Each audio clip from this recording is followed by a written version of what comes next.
First of all, I hate Dean Smoots. He said my whole speech, all the things he said I was going to say. So I sit here before you, hopeless, worried. What can I possibly do to make... I didn't really mean that, Dean. I spent quite a lot of time writing a 25-page speech that I could give you. And as I looked at it, I said, would I want to hear this speech? So I tore it up. So I stand here now, defenseless, with nothing except to tell you, I think you're all great. The fact that you're taking the courses you're taking, you're trying to help, to add to what you already know, to make yourselves better workers, better contributors. And I think that's great. I think also that I'm not going to make a long speech, but I'm going to tell you, I was told to say an anecdote. Anecdotes are easy. So I thought to myself, what kind of anecdote can I tell these people who really have more important things to do? And I figured I'm going to tell you how Spider-Man came into being. It's a true story, although sometimes it's hard even for me to believe it. But we had already done the Fantastic Four, and I think maybe the X-Men, I can't remember the order, but my publisher came to me and he said, Stan, I want you to come up with another superhero. So I said, okay, went home, and when my publisher said do something, I'd better do it because I wanted to keep my job. I thought, what can I come up with now? And the most important thing in a superhero at first is the superpower. Once you get that, everything else comes along. So I thought, what power will I give a new guy? And I saw a fly crawling on the wall. And I said, hey, if I could get a superhero that could stick to walls and crawl on them, man, that would be cool. And no, I'm lying to you. I don't think the word cool was in use then. I probably said it'll be groovy. I'll never lie to you. So I thought that was good. Now I needed a name. So I said, well, let's see, Fly Man, Mosquito Man. I got down to Spider-Man. Spider-Man. It just sounded dramatic. So, okay, I had my hero. I had his power, his name. And then I figured, just for fun, I'm going to give him personal problems. Because except for you people who that your lives are perfect, but most other people have personal problems. And then I thought I'd make him a teenager, because there were no teenage superheroes that I knew of at the time.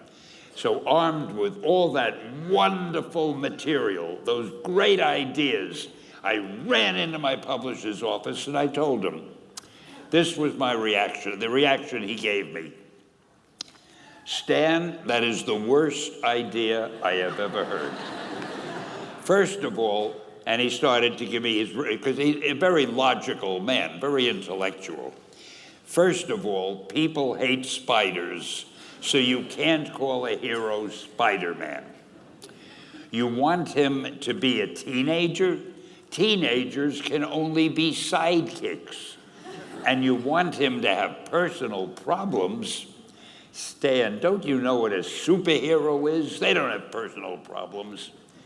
Well, I left the office disappointed, but obviously a much wiser man. And I couldn't get Spider-Man out of my system. So we were about to kill a magazine. I think it was called Amazing Fantasy. It wasn't selling well, and we were sending the last issue to press. When you do the last issue of a magazine, nobody cares what you put in it because the book is dying.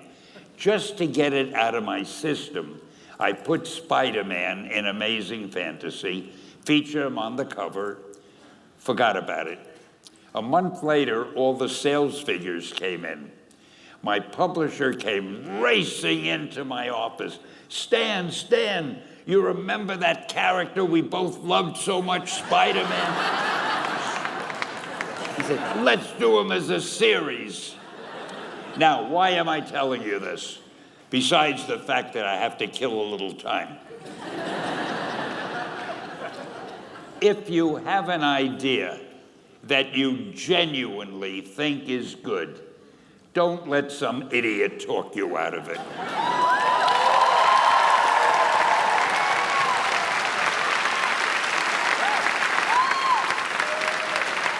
Now, that doesn't mean that every wild notion you come up with is going to be genius, but if there is something that you feel is good, something you want to do, something that means something to you, try to do it. Because I think you can only do your best work if you're doing what you want to do, and if you're doing it the way you think it should be done, and if you can take pride in it after you've done it, no matter what it is. If you can look at it and say, I did that, and I think it's pretty damn good. That's a great feeling. So don't let idiots talk you out of something that you think is good. By the same token, that doesn't mean every single thing you think is good is going to win a prize. Got to have a little judgment there. I've had other things that I thought were good that didn't work, but I'll save that for the next award you give me. I'll need something to tell you about. And I want to say, I cannot tell you how much I appreciate this award. And this college has meant a lot to me. I have spoken here many times over the years. It's one of the great institutes of learning. And to get this award, the Icon Award, I am truly touched. So I want to thank the staff and whoever it is that gave it to me. And I want to wish all of you the best luck in the world. Just do your thing. Do it as well as you. That's the important thing. Don't shirk. Whatever you do, give it your best shot. You'll be glad you did.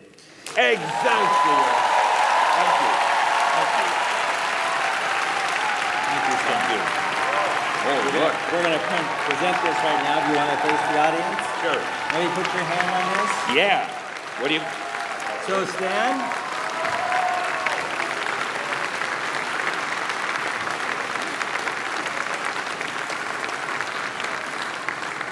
Stan, those were inspiring words for our graduates. That was great. I am honored to present you with UCLA Extension's very first Icons of LA Award. I can't tell you how honored I am to receive it.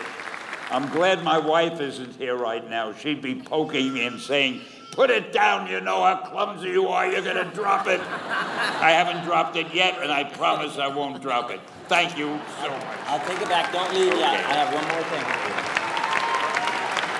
There's more. I need the written part. Got it. Thank you. So last evening, we had a little pre-celebration for Stan, a small get-together, and I had a few words to say about education, entertainment, and how they relate, like Stan referred to a little earlier. And then Stan talked. He had good stories, as he did today, to share, and one of them was the fact that he shared that he wasn't a college graduate.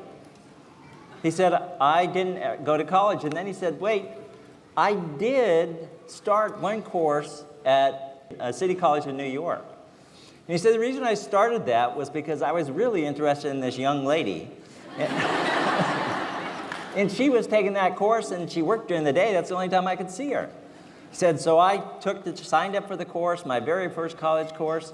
He said, then I dropped out after 3 or 4 weeks. He said, it turned out that she really wasn't interested in me. So that's how his college career ended. So, Stan, while you may not have gone to college, we at UCLA Extension want you to know that your life's work is worthy of university recognition. Let me do that now by presenting you with this honorary UCLA Extension certificate. Oh, man.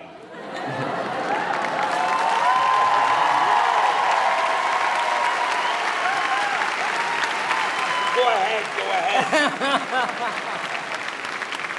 The statement inside reads as follows. Presented to Stan Lee in recognition of his inspiring legacy, a life's work that illuminates the transformative power of storytelling for Los Angeles and the world. Thank you, Stan. Good. Thank you. So I have a college degree. Yeah. Oh, look at that. Well, Thank you. we college men, we know about these things. Let me just also, I'll show you if we fold it out, whoops, don't lose that, right there. It is the University of California, Los Angeles. There you This go. goes in the most prominent place in my office. Great. Thank you. Thank you. Thank you so much.